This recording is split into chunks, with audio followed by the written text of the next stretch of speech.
lang natin ay mas mabuti kaysa sa dati, ano? So, ngayon naman ay mas mabuti kaysa sa kahapon. So, ibig sabihin ay meron po talagang ginagawang pagbabago ang Diyos sa ating buhay. Amen? Kaya kahit marami po tayong mga pagsubok sa buhay, magpatuloy po tayo.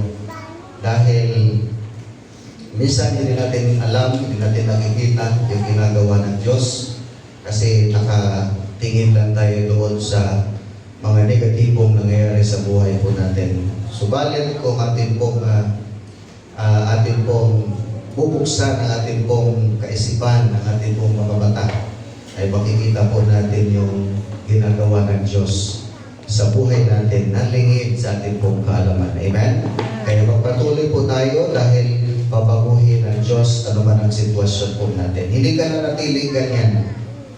Merong gagawin si Lord sa buhay mo sa mga susunod na oras, susunod na araw o panahon. Bueno, ngayong umaga o ngayong buwan po ay magse-celebrate po tayo ng tinatawag po natin ng Kamapag-Missions Month, na kung saan po ay ang mga mensahe po ay nakatuon patungkol po sa pagmimisyon, sa kung ano po ang layunin po ng Diyos na ang kanyang mga anak na kanyang iligtas ay bahagi po ng kanyang layunin. Naniniwala ka ba na bahagi ka ng layunin ng Diyos? Amen. Lahat po tayo, lahat po ng mga naniniwala kay Kristo ay bahagi sa kung ano man ang plano at layunin ng ating Panginoon. Ang ating pong pag-aaralan ngayong umaga, ito pong sermon number 1 na kung saan ay one body unity. No? Sa ating pong, mula sa ating pong tema, sa ating Missions Emphasis Month na all in. Okay, all in. One body unity. Na kung saan ito pong talata na ito o ito pong mensahe na ito ay meron pong direktang implikasyon at praktikal na pagpapahayag ng pagiging isang katawan ay ang pagkakaisa ng mananampalataya. Tayo po ay sandaling ibuko at tayo po ay mananalangin. Ama naming Diyos na dakila, banal at makapangyarihan sa lahat. Narito po kami sumasamba sa iyo. Narito po kami at patuloy na nagpapakumbaba, knowing na ikaw ang aming Diyos.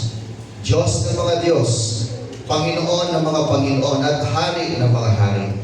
Sa oras na ito, narito po kami at patuloy nagpapakumbaba sa iyong harapan. Humihingi po kami ng tawad sa lahat ng aming mga kasalanan, maging sa aming mga pagkukulang. At linisin mo po, Panginoon, sa oras na ito, sa sandaling ito, ang bawat isa sa amin, kung meron po kayong nakikitang karumihan, O Diyos, at linisin niyo po kami sa pamagitan ng banal na dugo ng Panginoong Jesucristo. At hinihilin din po namin, Panginoon, na sa oras na ito ay mapuspos kami ng iyong banal na Espiritu. Tulungan mo po kami na sa aming pong pakikinig, O Diyos, ay iyong mga salita nawa ay patuloy na kikilos sa aming mga puso, sa aming damdamin, sa aming buhay, maging sa aming mga kaisipan, Panginoon. Hinihilin ko rin po, O Diyos, sa oras na ito ang pagsama mo at gabay mo, Panginoon. Lord, mag-usap po kayo sa iyong mga anak.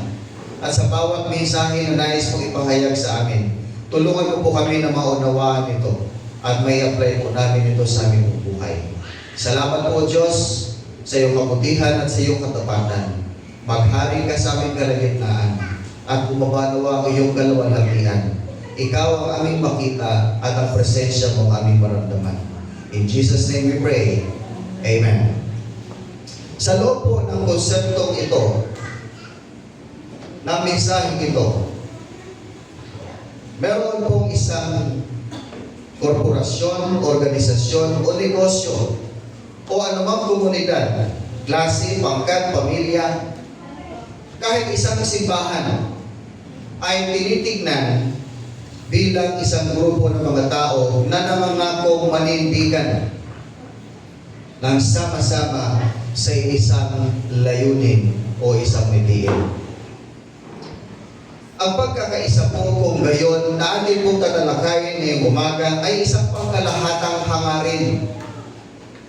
Amen? Isang pangkalahatang hangarin na hinahangad ito ng bawat isa sa atin dahil nagtataguyod ito ng malusog na relasyon, nabibigyan daan sa isang grupo ng makamit ang mga layunin natin at nagbibigay ng kapaligiran magkapareho at kapaki-pakinabang.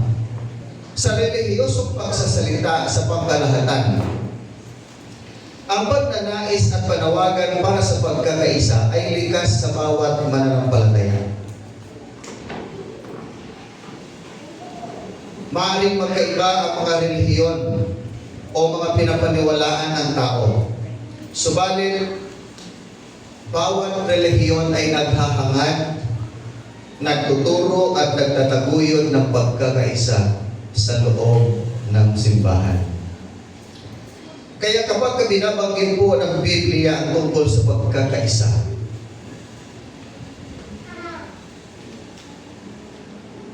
ay isang nagpagpapahayag ng ating pananampalataya sa Diyos kung sino tayo sa harap ng ating Panginoong Jesucristo.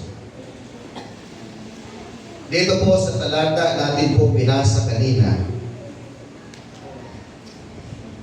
bibigyan ko na lang pong diin dito yun pong verse 3. Dahil binasa naman po itong talata na ito. Ano po ang sinabi ng verse 3? Sikapin ninyong mapanatili ang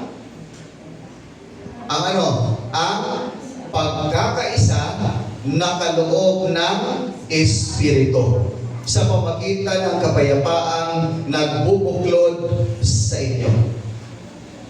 So, dito po ay makikita natin na sa sulat po ni Apostol Pablo para sa mga mananampalataya, ito po ay panawagan para sa pagkakaisa.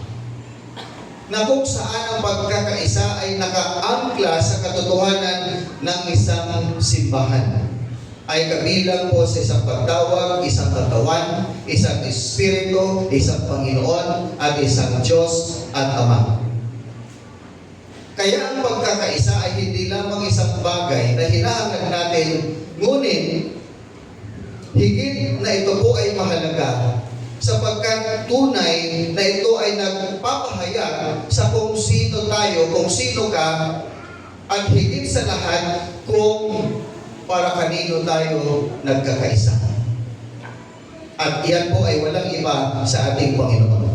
Ibig sabihin, ang bawat mananampalataya ay tinawag ng Diyos sa kaligtasan at bilang pagtugon po natin na tayo po'y mga ligtas na, hindi po tayo mananatili doon sa pagiging ligtas na, sa pagiging Kristiyano ng katawagan, subalit meron pa tayong gagawin pa.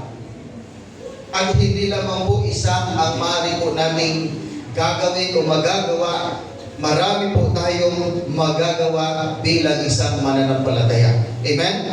Sabi nga sa mga taga-Efeso chapter 2 verse 19 to 22, sa makatuwid, hindi na kayo dayuhan o taga-ibang bansa, kundi kababayan na ng mga hinirang ng Diyos at kabilang sa kanyang sambahayan. Tulad ng isang gusali, kayo'y itinayo sa isang pundasyon, nilagay ng mga apostol, mga propeta, at mga batong panulukan ay si Kristo Jesus. And verse 21, sabi dito, sa pamamagitan niya, ang bawat bahagi ng gusali ay nagkakaugnay-ugnay at nagiging isang banal na templo ng Panginoon. And verse 22, dahil din sa inyong pakikipag-isa sa Kanya, kayo man ay kasama nilang naging bahagi ng tahanan ng Diyos sa pamamagitan ng Espiritu. So, bigyan ko lang po ng diin, yung verse 22. Sabi dito, dahil din sa inyong pakikipag-isa sa Kanya, kay Kristo, kayo man ay kasama nilang naging bahagi ng tahanan ng Diyos. Sa makatuwid, ito po ay patunay lamang na tayo po bilang isang Kristiyano, magkakaiba man ang ating mga kaloob, iba't iba man ang ating mga karakter, ang ating pagkatao, subalit dahil po tayo ay pinag-isa ng ating Panginoon, nangangahulugan lamang po na tayo po ay maging bahagi sa plano at layunin ng ating Panginoon. At ang katotohanan ito ay pinatibay po sa atin ng Ephesians chapter 4 verse 3 na sinasabi po kanina.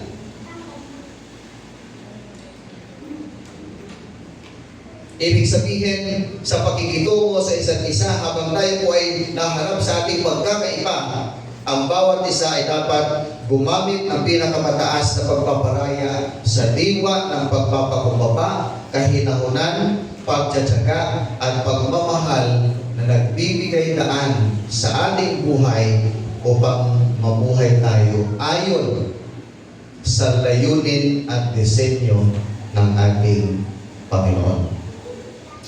Dahil dito, ang unity na tinatawag ay isang pagpapahayag kung sino tayo sa Diyos.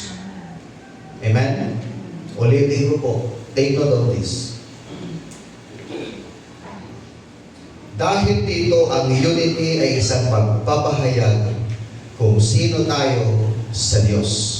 At mahalaga po na itanong natin ang katanungan ito. Anong mga katotohanan ang dapat nating laging isa-isip upang mabisang maisagawa ang pagkakaisa habang ginagampanan natin ang ating misyon bilang katawan ni Kristo?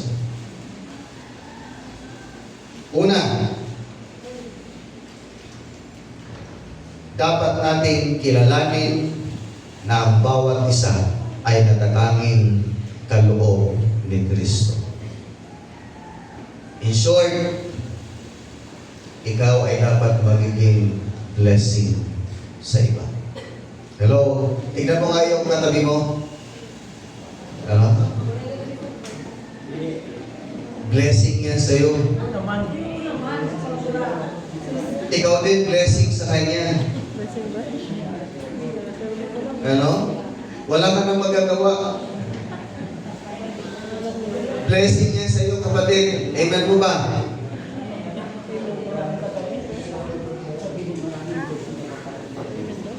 Kaya huwag mo siyang tignan ng masama.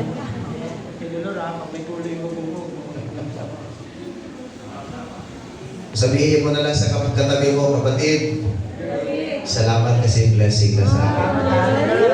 Praise God.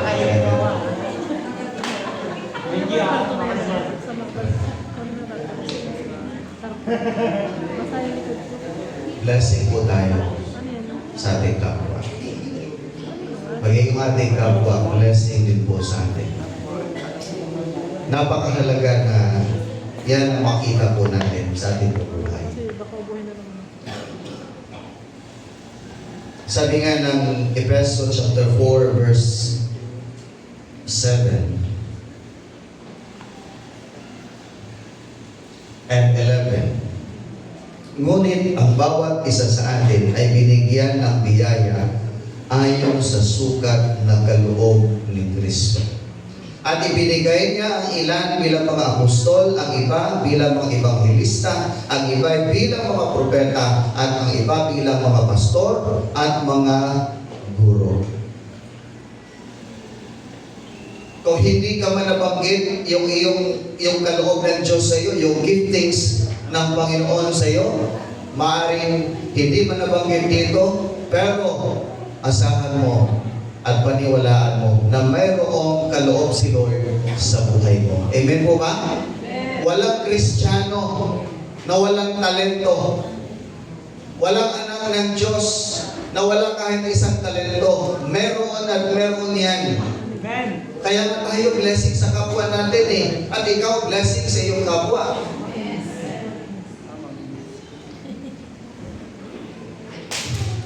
makikita po natin sa talata na ito na si Kristo po ay nagbigay ng mga kaloob o biyaya ng iba, no, sa bawat miyembro ng iglesia. At yung mga espiritual na kaloob nito ay nilalayong magbigay sa atin ng iba't ibang pagkakataon upang gumana, okay, sa loob ng katawan ni Kristo na Kanya pong dinisenyo para sa atin sa buong iglesia upang pangalagaan ang bawat tao. Amen? Take note, tayo po ay dinisenyo ng Panginoon upang sa ganon ay pangalagaan ang ating kapwa. Pangalagaan. So meron pa po tayong duties and responsibilities sa ating pong kapwa-tao. Hindi ka nag-i-exist ngayon, kapatid, na para sa sarili mo lang. Ikaw ay nag-exist dahil mayroong magandang plano ang Diyos sa buhay mo. And that is para gawin mo ang iyong responsibilidad sa iyong kapwa. Nasabi ng 1 Corinthians chapter 12, verse 12 to 26. Hindi na po natin ito basahin. Pero kung inyo po yung mabasahin sa inyong mga tahanan, yan po ay pinahayag ni Apostol Pablo ng natatanging tungkulin ng bawat miyembro ng katawan ni Kristo. Na tinutulungan nito ang buong katawan na matupad kung ano ang ibig nitong gawin. Kung wala ang pinag-iisang pagsisikap ng bawat miyembro ng iglesia o ng katawan ni Kristo, hindi po gagana, hindi po gumagana ang ministeryo ng ating Panginoon. Hindi magagawa ng katawan ni Kristo ang layunin na ito o yung plan ng Diyos o yung intensyon ng Diyos. Kaya marapat po na tayo po bilang isang Kristiyano ay maging bahagi po sa katawan ni Kristo at gawin po natin kung ano po ang nais ng Diyos para po sa ating buhay.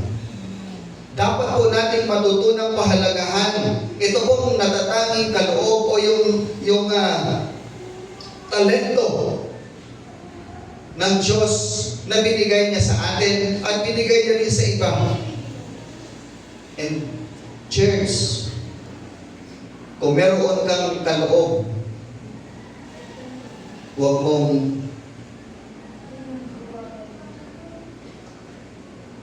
piliin kung sino lamang ang iyong babahagian. Huwag mong pipiliin kung sino lamang ang iyong kikilalanin o kung sino ang iyong papahalagahan. Hindi po tayo dapat nagtatangi.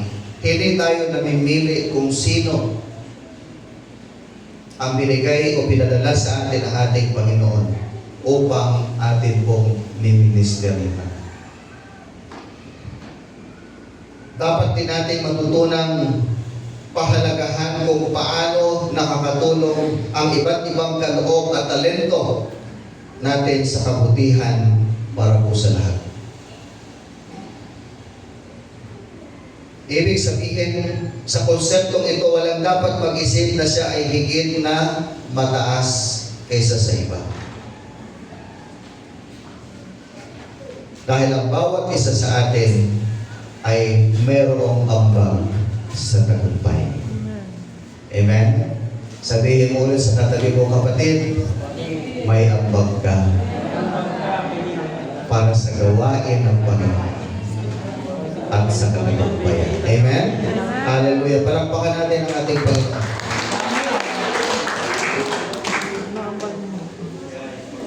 Kung titignan din po natin, may mga taong minsan napakatahimik. Tahimik lang.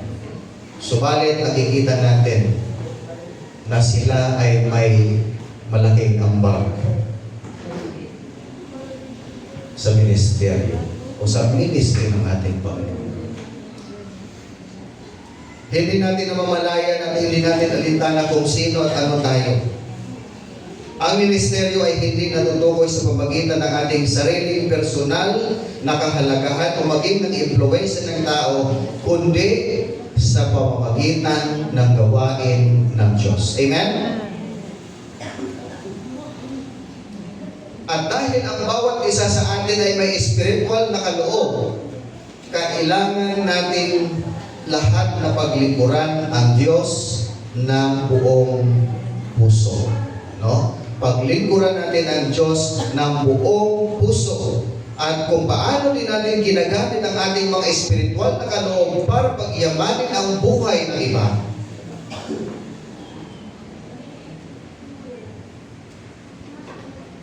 Ay gamitin po natin ang ating oras. Ang oras natin sa Diyos at ipangaral din po natin ang Ebanghelyo sa lahat ng bansa. Sa simbahan, may makikita tayo mga pagkakataong iniisip ng tao na ang pagdalo sa pagsamba ay tanging bagay na mahalaga. O yung iniisip natin na pagka tayo ay magsimba, ay ito yung bagay na inaasahan sa atin ng Diyos.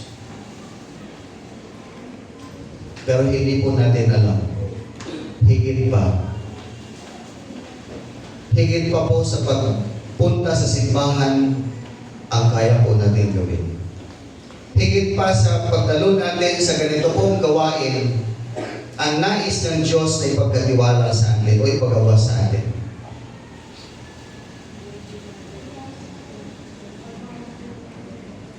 Meron bang ibang inaasahan ng Diyos na magagawa mo para sa kanyang gawain? Akala kasi natin kapag tayo ay pupunta ng simbahan, parang ganun lang. Yun bang pananaw ng iba na simba uwi?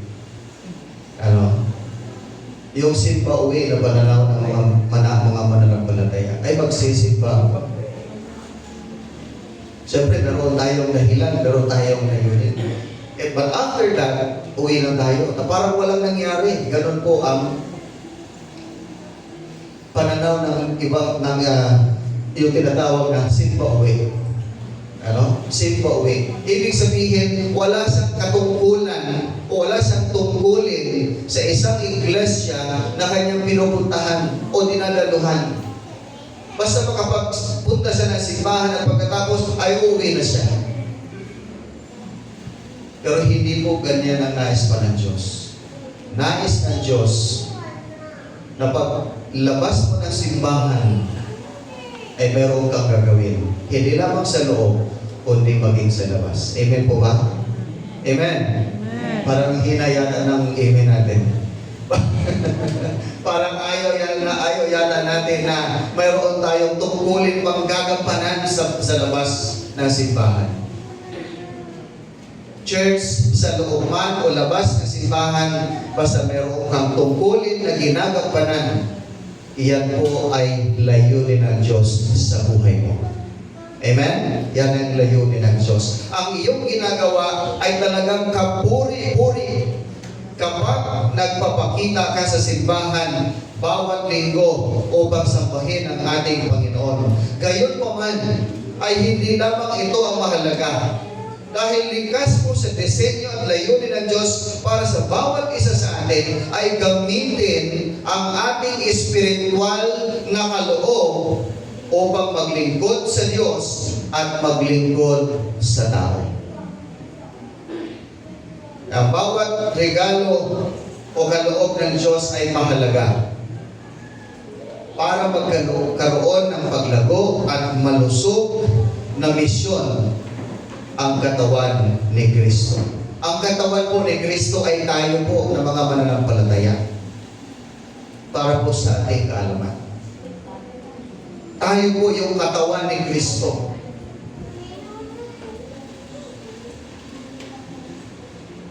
At mahalaga na tayo bilang katawan ni Kristo ay malusog at malakas. Ikalawa, nasagot doon sa katanungan po natin, dapat natin kilalanin na tayo ay tinawag upang maging nakatuon sa ministeryo. Sa Ephesians chapter 4, verse 11 to 16, bigyan na po natin dito yung verse 11. At ibinigay niya ang ilan bilang mga apostol, ang iba bilang mga ebanghilista, ang iba bilang mga propeta, at iba bilang mga pastor at mga guro. Kahit na ito po ay kumpletong listahan, ngunit malinaw na ang mga espiritual na kaloob na ito ay idinisenyo ng Diyos upang maglingkod sa iba sa simbahan at sa ating pong komunidad. Amen? Habang ang karamihan sa mga espiritual na kaloob na ito ay idinisenyo upang pangalagaan ang mananampalataya, ang isang ebanghelista or yung evangelist ay nagsisilbing tagapagsalita ng ating Panginoon para sa tao upang magbahagi ng kanyang ebanghelyo at magkaroon ng kaligtasan ang bawat tao. Dapat nating malaman, mga kapatid, na yung pangkalahatang plano ng Diyos, tinawag niya tayo upang pangalagaan ang kapakanan ng iba, upang tayo po'y maging bahagi ng kanyang gawain, at nang sa ganon ay merong pagbilago sa bawat mananampalataya. Sila ay lalago hanggang sa sila ay magbunga.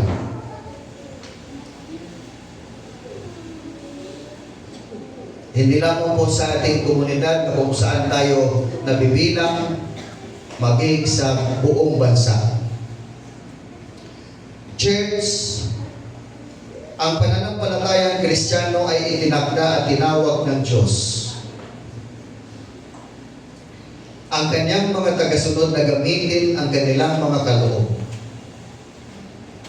upang mapatibay ang ibang mananampalataya at sila rin po ay makapaglingkod sa iba.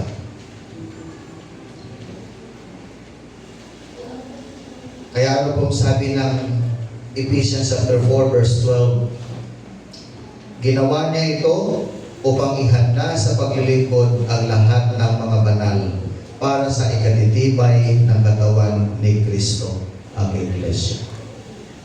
Napakaliwanag, napakalinaw ang sinabi po dito sa atin. Tayo po mga pananampalataya ay inihanda sa paglilingkod. Ang mga banal, tayo po yun. Ginawa tayong banal sa pamagitan ng kamatayan ni Jesucristo sa cross ng Kalbaryo at sa ating pananampalataya sa Kanya. Tayo po'y naging banal. At tayo din po ay mayroon pong gagawin. At iyan po ay upang lumago rin ang ibang mga mananampalataya gamit yung mga kaloob ng Diyos sa bawat isa sa atin. Dapat po natin lagi isa-isip ng mga kaloob na ibinigay sa atin ng Diyos ay nilayon upang maglingkod tayo sa iba. Amen? Kaya huwag mong sarilinin kung ano man ang talento mo. Kung ano man ang kaloob ng Diyos sa iyo, huwag mong sarilinin. Ibahagi mo yan sa iyong kapwa. Amen? Ibahagi mo yan. Ituro mo din yan sa iba upang sila din po ay lumago. Kaya makikita po natin ngayon yun pong disenyo ng praise and worship team. Ito po ay nakadesign. Hindi lamang po sila ay para tumugtog. Gamitin ang kanilang mga talento para sa ating Panginoon. ito po, praise and worship team ay nakadesenyo din po para itong praise and worship team ay magturo po ng panibago. Amen po ba? Ginamit ko lang po yung halimbawa para mas lalo po nating maunawaan. Kaya makikita po natin dito, may mga kabataan na po tayong tumutugtog at kumakanta. Amen? Tumutugtog sila ng iba-ibang instrumento at yung kanilang mga boses noon na ayaw nilang ilabas pa, ngayon na nagagawa na nilang ilabas, may lakas na sila ng loob. Bakit? Dahil nalaman na nila na yun ay kaloob sa kanila ng Diyos at dapat nilang ilabas, dapat nilang ibahagi at ituro sa iba. Kaya palagpakan po natin ang Panginoon natin yung praise and worship.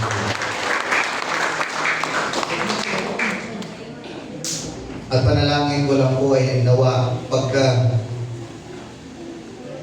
sila po ay matuto na itong mga batang ito, meron namang next generation na magkukumit para turuan sila. Para turuan. Kaya nga, di ba sa kinanta natin kanina, from generation to generation. Dati, nung nagsisimula pa lang itong simbahan na ito, yung gawain na ito, halos yung mga tumutugtog po ay may mga edad na. Pero ngayon, pabata ng pabata. Kaya yung mga may edad na noon, mukha silang bumabata. Dahil ang kasama nila palagi ay mga bata. Amen? Kaya hindi tumatanda. Hindi tumatanda. At yan po yung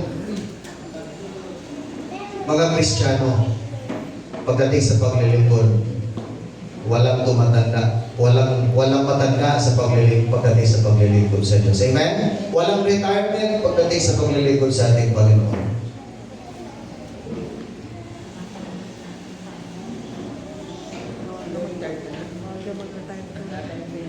So, ginagawa natin ito bilang isang instrumento ng Diyos sa pamamagitan po ng pagkilos at paggabay ng banal na Espiritu upang lumago sa kapanahunan kay Kristo at mas maging epektibo ang bawat mananampalataya sa ministeryo na Kanya pong ginagawa.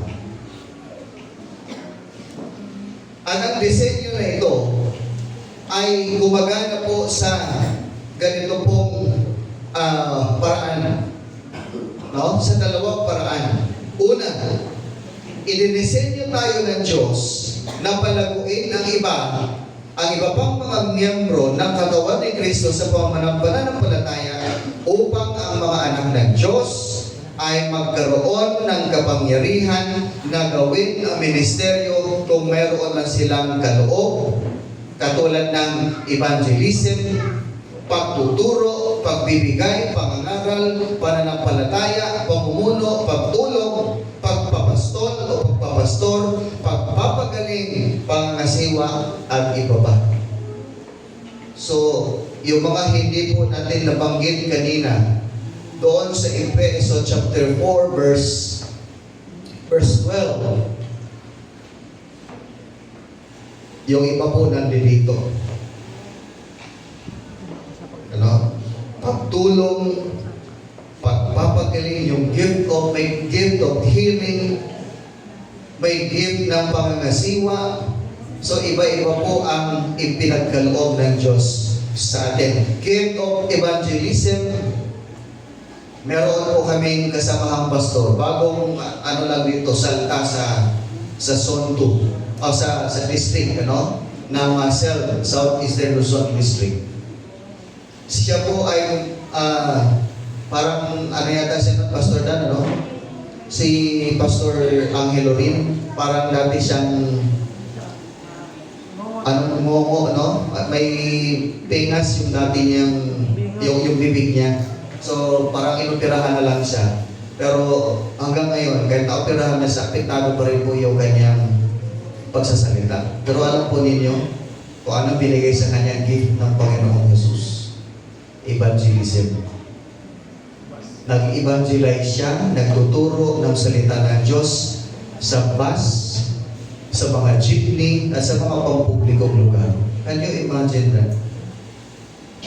Ngungo, may problema yung kanyang pagsasalita, pero ginamit siya ng Diyos na magpahayag at magbahagi ng mabuting balita patungkol sa kaligtasan.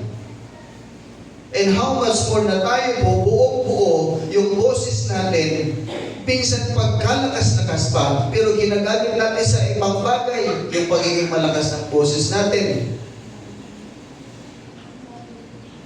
Napakalinaw nating magsalita, pero minsan ayaw natin gamitin kasi natatakot tayo o nahihiya tayo.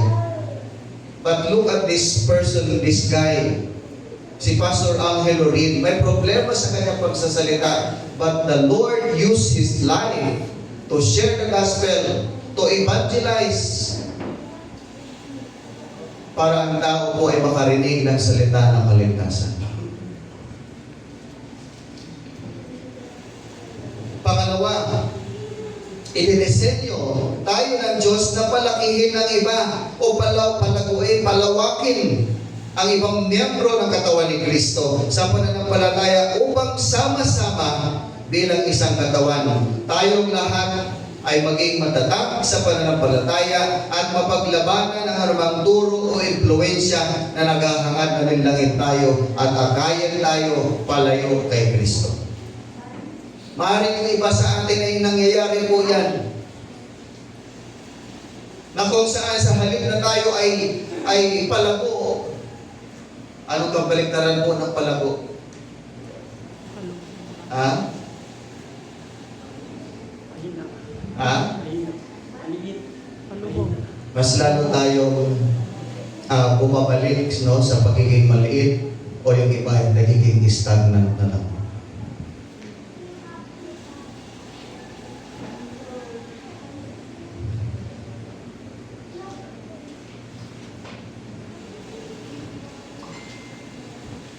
Yun ang disenyo ng ating Panginoon.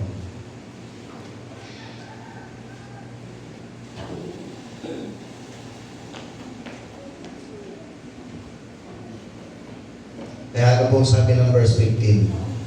Sa halip sa pamagitan ng pagsasalita ng katotohanan sa diwa ng pag-ibig, tayo ay dapat maging lubos na katulad ni Kristo na siyang ulo nating lahat.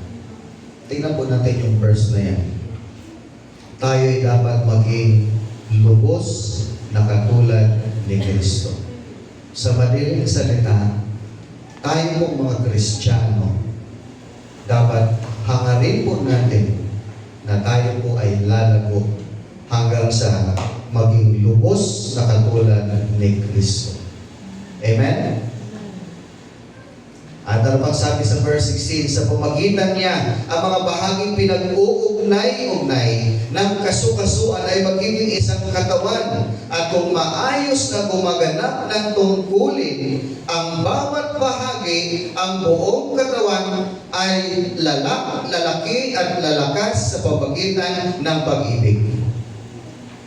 So makikita po natin dito na ang puntong ito na sinasabi sa atin ni Apostol Pablo, na nagsasabi ng katotohanan sa pag-ibig, yung tinutukoy niya ay hindi lamang kung paano tayo nagsasalita ng katotohanan sa isa't isa, kundi kung paano rin tayo nagsasanay ng katotohanan sa isa't isa.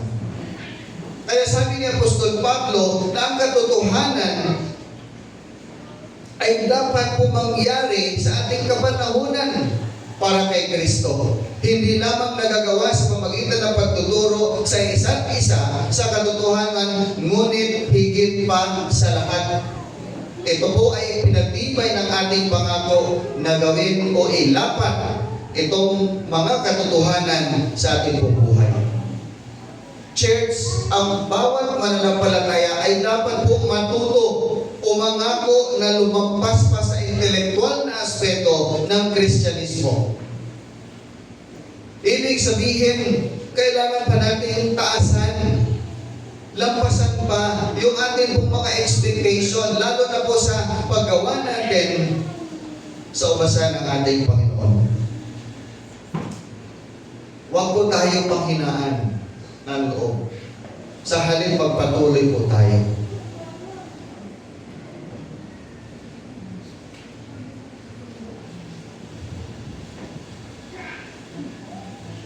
Ang paglago ay hindi lamang intelektual, ngunit sa pinakatiyak na kahulugan.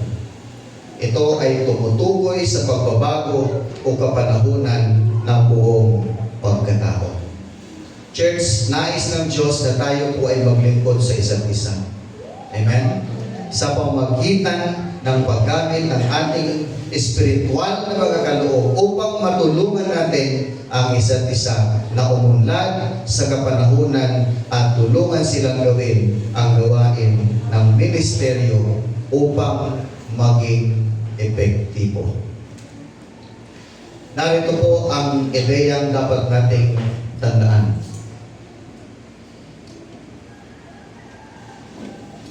Ang ating ministerial na tungkulin sa pagbuo, tungkulin po yan, sa isa't isa ay nagpapalakas ng ating missional na tungkulin, magsama-sama na umabot sa mundo.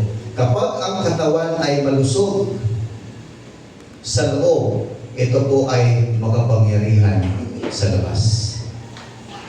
Hello? Ulitin ko po, kapag ang katawan, yung katawan ni Kristo, tayo, na binubuo ng kalipunan ng mananampalataya, ay malusog sa loob. Malusog sa loob dito po sa atin, sa loob ng isang iglesia, ito po ay makapangyarihan sa labas. So baliktarin po natin yan. Pagka dito sa loob ay hindi po malusog, ano po mangyayari? Hindi po tayo magiging epektibo sa labas. Kasi dito nga lang sa loob, hindi po tayo mahina Hindi malusog. And how can be effective pagdating po sa labas? So dapat malusog ang mananampalataya, bawat bahagi ni Kristo, bawat bahagi ng katawan ni Kristo sa loob ng iglesia para makapangyarihan tayo sa labas. Amen? Now, sa ating pong application. Habang patuloy natin pinag-iisipan ito, may mga mungkahi at ilang bagay na maaari po natin gawin. Una, kung hindi mo pa alam ang iyong espiritual na kaloob, mangyaring kunin ang pagsubok sa espiritual na regalo ngayong linggo. Bakit hindi mo ipag-pray? Kung ano yung spiritual na kaloob na binigay sa iyo ng Panginoon. Pangalawa, habang pinamumunuan ka ng Diyos, maglaan ka ng oras upang simulan ang paggamit ng iyong espiritual na kaloob na may layuning maglingkod sa hindi pababa sa 3 tao.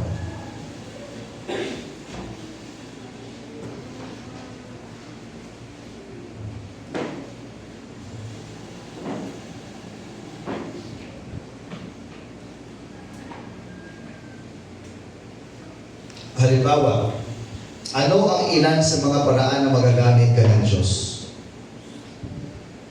Hikayatin ang mga tao o tulungan ang mga tao na maging higit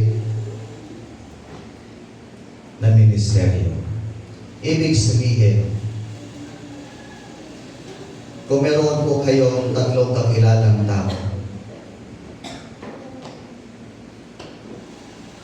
puntahan mo sila, kausapin, and try to share the Lord Jesus Christ. Subukan mong ibahagi si Kristo. Subukan mong ibahagi ang patungkol sa kaligtasan. And you will know na kaloob o talent pala na binigay sa iyo ng Panginoon ay evangelist. Pag-evangelize. Kapag naramdaman mo naman na parang nahihiya ka at na mag-share ng gospel, pinuntahan mo na, hinikayat mo, and then nahihiya ka pa rin na mag-share ng salita ng Diyos, invite mo sila sa church. Alam mo kung ano magiging talent na kaloob sa iyo ng Panginoon. Pagiging asset. Ano? Asset. Ibig sabihin, epektibo ka dahil epektibo ka sa pag-invite ng tao para pumunta magtumalo sa simbahan. At pagka sila ay nakita mo sa loob ng simbahan, yung tatlong tao na ito, na-convince mo sila. Meron kang tinatawag na convincing power para sila ay hikayatin at dalhin sa simbahan para sila ay makarinig ng mabuting balita. Amen po ba? Marami pang paraan na pwede mong alamin kung ano ang talento nakaloob sa iyo ng Panginoon. Ikatlo, isaalang-alang kung paano mo magagamit ang kaloob na ito sa pagtulong sa pagtupad ng isang gawain sa ministeryo. Halimbawa, sa buwan ng misyon, ano ang ilan sa mga paraan na magagamit ka ng Diyos sa outreach, ministry, o sa ministry ng mga bata, o iba pang mga aktibidad sa misyon?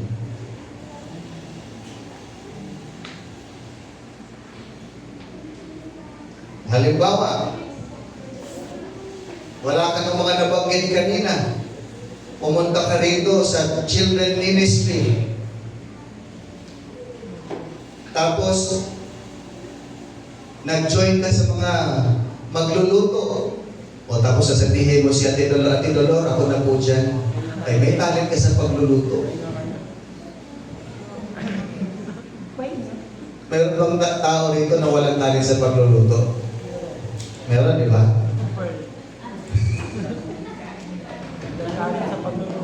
Grabe ito. May sarap mga lapang yan. Kaya nga nang hindi masarap. Dapat may talent tayo. Bakit? Kumakain tayo eh. Hindi po ba? Talent kumain. Hirap kaya yun. Yun lang. Ano? So, pagka ikaw ay mag-join sa children ministry, sasabihin mo kay Ate Dolor, nakikita mo si Ate Dolor na pawis at hirap na Ate Dolor, pwede pong ako na pagluto dyan. May talent ka sa pagluluto. Amen po ba? Asan na yung mga ES mother natin? Ando, nagluluto ka. Nagluluto na. Okay. So speaking, meron po tayong children ministry mamaya. So, kung sino po yung first group na naka-assign para po sa tutulong po sa pagluluto kumayang tanghali. So, wala pa? Pero kung meron po mag-volunteer na po kayo. At least 5. Si Ate Dolor. Dolores. Ate Dolores ang nawan. Okay, amen po ba? So, gawin po natin o i-apply po natin ito pong mensahe po ng ating Panginoon. Amen po ba? At makakaasa po tayo na magagawa po natin yung mensahe ng Diyos. Magagawa po natin na yung anuman ang plano ng Diyos sa buhay natin, sa buong iglesia, kabahagi po tayo sa plano ng ating Panginoon. Sa layunin ng Diyos, wala po tayong ibang gagawin, kundi makiisa po tayo bilang katawan ni Kristo. Amen? Palakpakan po natin ang ating Panginoon. And God bless us.